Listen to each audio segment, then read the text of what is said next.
Hello everyone, today I'm going to be showing you a quick tutorial on how to make fast, flashy drop-in text on from After Effects and then export it and paste it into Premiere. It's really simple, looks incredible, and I really enjoy it as like an extra just to put at the front of the video, just so that people know what you're watching and they can see kind of what you're after. So normally I would say new composition, and you just go new comp, all that jazz. You'd set it to be honest, you don't need anything more than about 5 seconds for what I'm going to show you, but normally I go with 10 just to play around. So we're going to go with 10 seconds. Frame rate is 60 so that it's smooth when it drops in. If it's at 30, then it will judder a bit as it drops in. It's noticeable, especially if you're a gamer and you play at 60 a lot. I'm at 1920 by 1080 resolution. You can either set it yourself or lock aspect and just try out a custom one. This is my custom one. I always have it like this.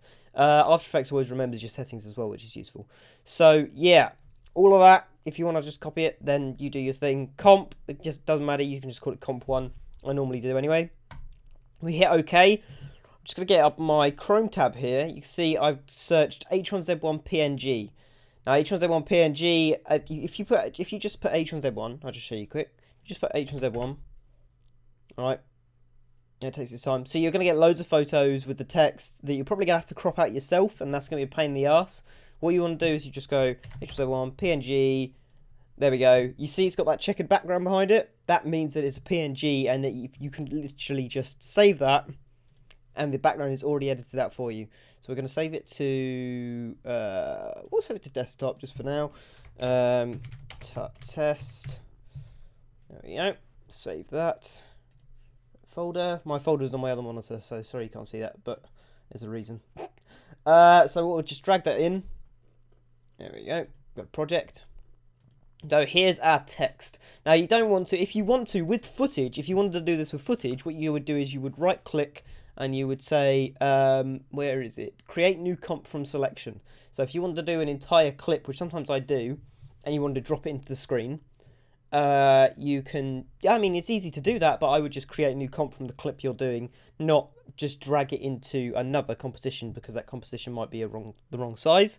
But normally if you're recording at 1080, then there should be an issue. So we'll drag it in.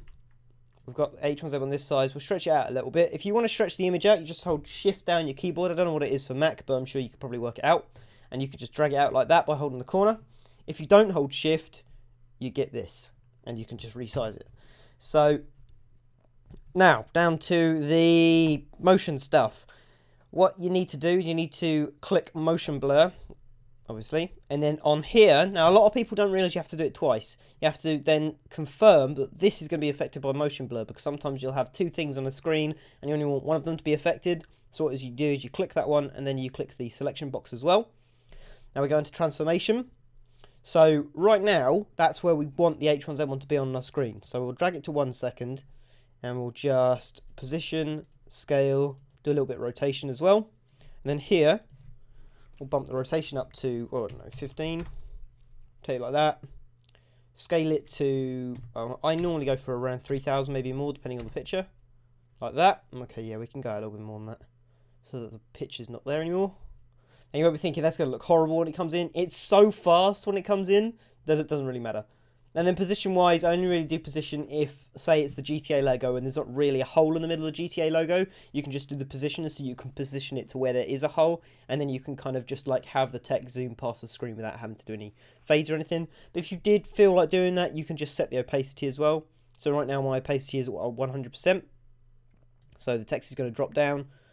Obviously, it's not really there yet because I'm only halfway through the tutorial, but see, you just press 0 on that, and that will turn your percentage from 100 to 0. You click opacity, if we set it there, and then we set it to 100 here. Oh, by the way, that stopwatch I'm clicking is your like waypoints. You want to be clicking that, otherwise you're not going to get any anything out of this tutorial whatsoever. So here you can see the opacity is gone, but we don't need that. So if you just click the stopwatch again, it will just delete the keyframes. Sorry, not waypoints. It's a different thing. It'll just delete the keyframes for you. But right now, if I just show you this, oh no, my opacity is still stuck to 100. There we go.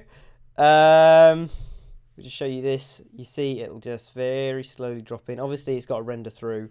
Might just turn the quality down to a third just for this. There we go. You see, obviously, it's going to change the quality of the picture. But as you can probably see, there isn't motion blur on it. It's because it's actually moving too slowly. There's a little bit, you see about there. See that motion blur? But that doesn't show for... that doesn't really show up as much as we'd like. So you want to make it faster.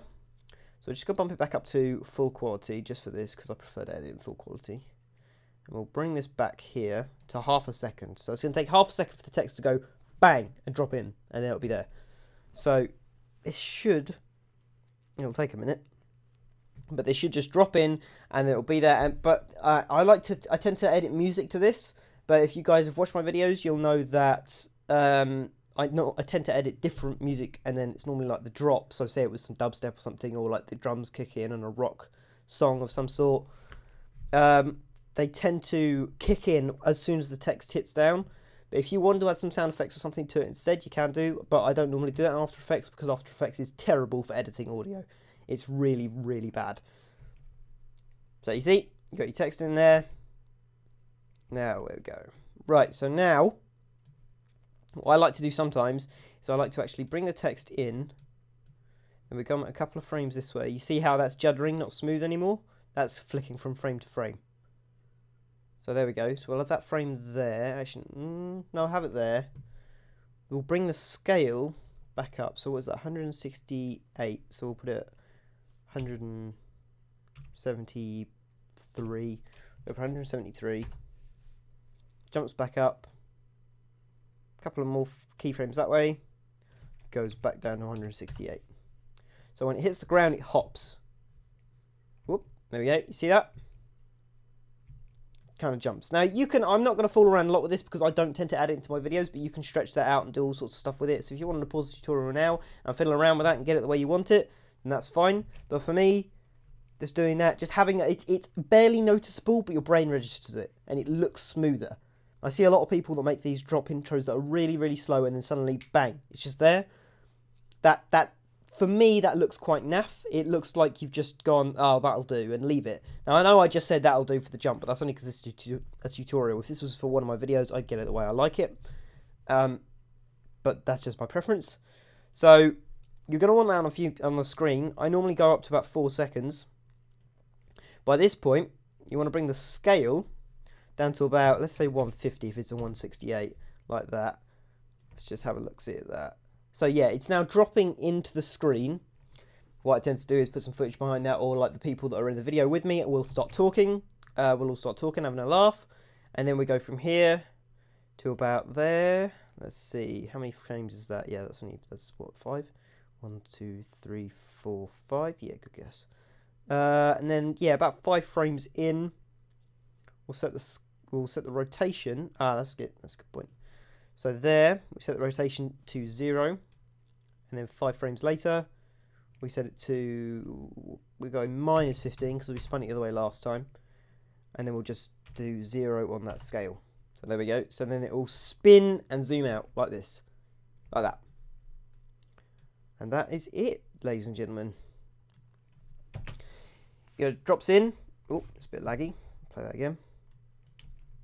Drops into the screen. The hop isn't very good, as I said, and then zooms back out again, and that's it. And if you want to render that completely without having all this extra crap on the end, you just grab that little yellow tab there when you get the little pointer, not the normal mouse cursor, whatever you want to call it, and you just drag it to wherever you want it to finish. Now I tend to leave a few frames after it's finished, so you see there that's where it's invisible because that's when the scale is at 0. So then I've left 2 frames after it.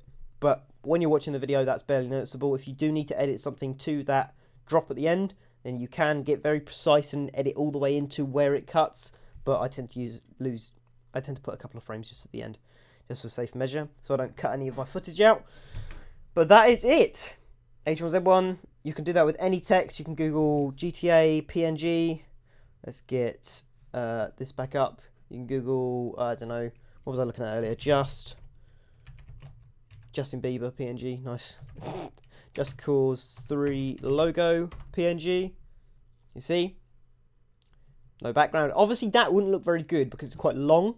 What I would normally do is I would actually just use Photoshop and cut the just out, put that on top of the cause, and then maybe cut the 3 out, make it a bit crooked and put it over the E. That's normally what I would do. If you guys want to see some Photoshop tutorials as well, you can let me know. But that is it. Thank you very much for watching. I shall see you all later with probably more funny moments, but I will try to do some more tutorials because I do get a lot of people asking me about tutorials. But yeah, thanks for watching, guys. See you later.